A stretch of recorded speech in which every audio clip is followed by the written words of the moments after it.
Do you want to build a bulletproof self-confidence? I believe you do.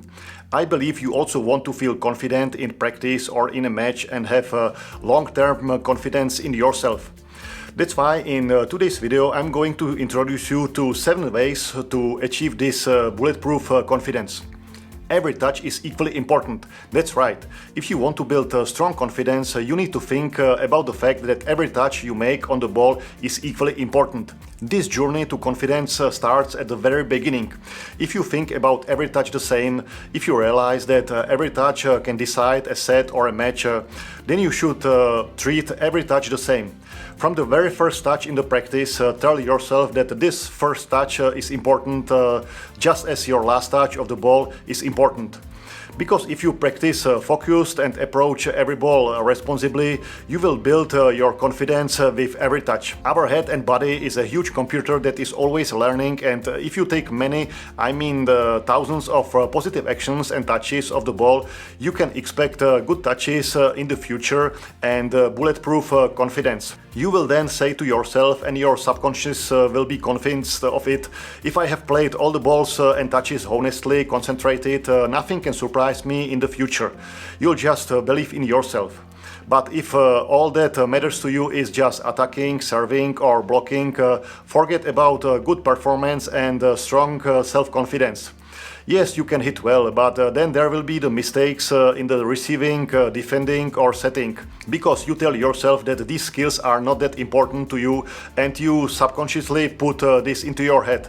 And from this will come insecurity in your game, nervousness, lack of confidence, and even deep in your subconscious will be rooted fear of a possible mistake. You will dodge the ball at critical moments, get nervous or blame the mistake on other teammates. And you don't want that. You want to be confident in all your actions from the first ball to the last. So remember that every touch of the ball is equally important. Also, every point is equally important. Yes, that's right.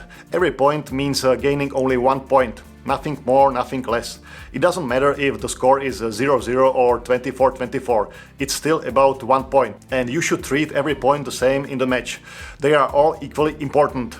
But I know it myself. At the beginning of the set we say, now it's okay, now I can afford to make a mistake, and at the end of the set I'm going to be careful and focus as much as possible. It just doesn't work that way. If you want to grow a really bulletproof confidence, you can say in your head that one time you are going to play 100% and the next time you are going to let drop the ball. Because everything we say in our head and to ourselves affects our performance. Everything is written deep into our mind and subconscious. And even though we may tell ourselves that we are going to step up right now and get it down, our subconscious, which we don't control as much, may decide otherwise at that critical moment. Instead, nervousness, insecurity or fearfulness will set in. And again, you don't want that. You don't want your brain to surprise you. So approach each point responsibly. Tell yourself that each point is equally important. This will also help you in the thrilling endings of sets and matches. Don't be afraid of mistakes is another piece of advice and a way to increase your self-confidence in volleyball. In volleyball we can score dozens of points. It's not just one good action, 1 point or one mistake. Even Olympic winners don't play without mistakes. Mistakes are simply part of volleyball.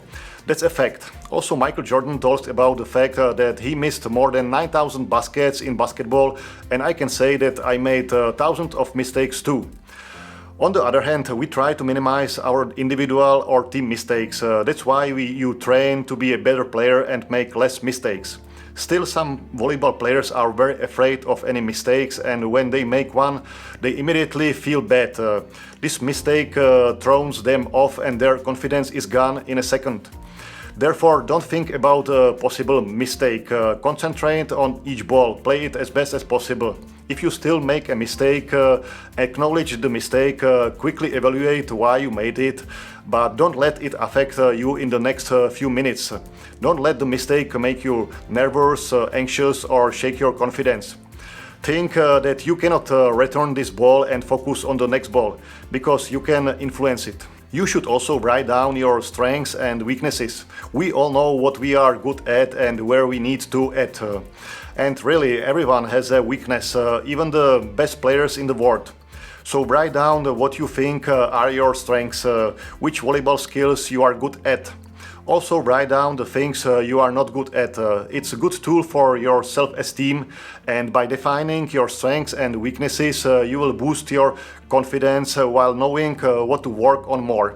One of the things that also doesn't help our confidence is silence on the court.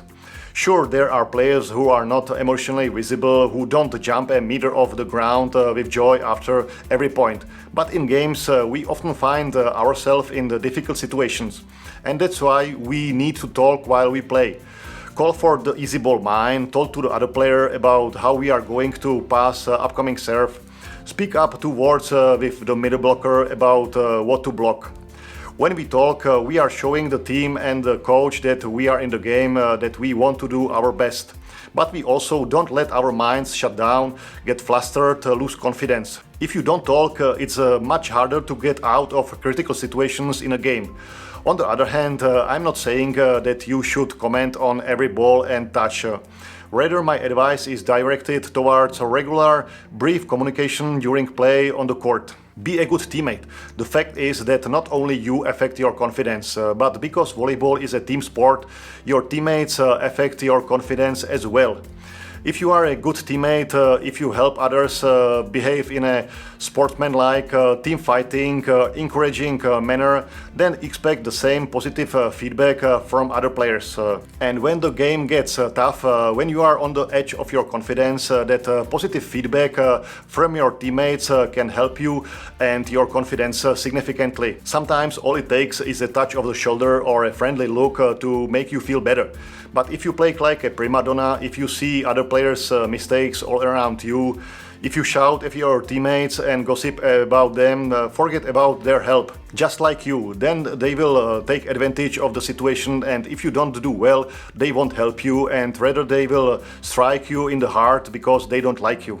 Be honest with yourself. Whether you have won the Olympics twice or play amateur volleyball, don't fool yourself that you can do it all, that nothing will surprise you. Yes, healthy confidence is okay, but even confidence should have its limits. I mean, I don't like the attitude of some players who walk around the field like they are gods. They are big men who show everyone that they are just special. They act like that on and off the court. But most of the time, when they are under a lot of pressure, they fail. So expect that even if you believe in yourself, if you have a healthy self-confidence, you won't always succeed. That's something you have to accept in volleyball, and you also need to be able to admit your mistake.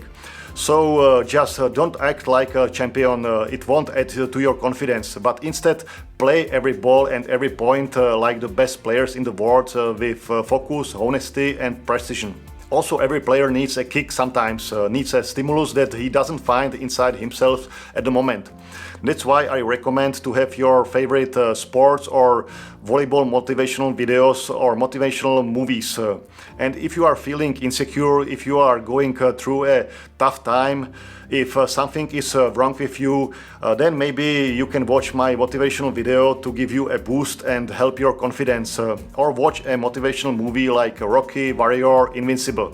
Even these motivational videos will help you to build a stronger confidence. So I believe that my 7 ways how to build bulletproof self-confidence will help you become a better player. I'll see you in the next video. Bye.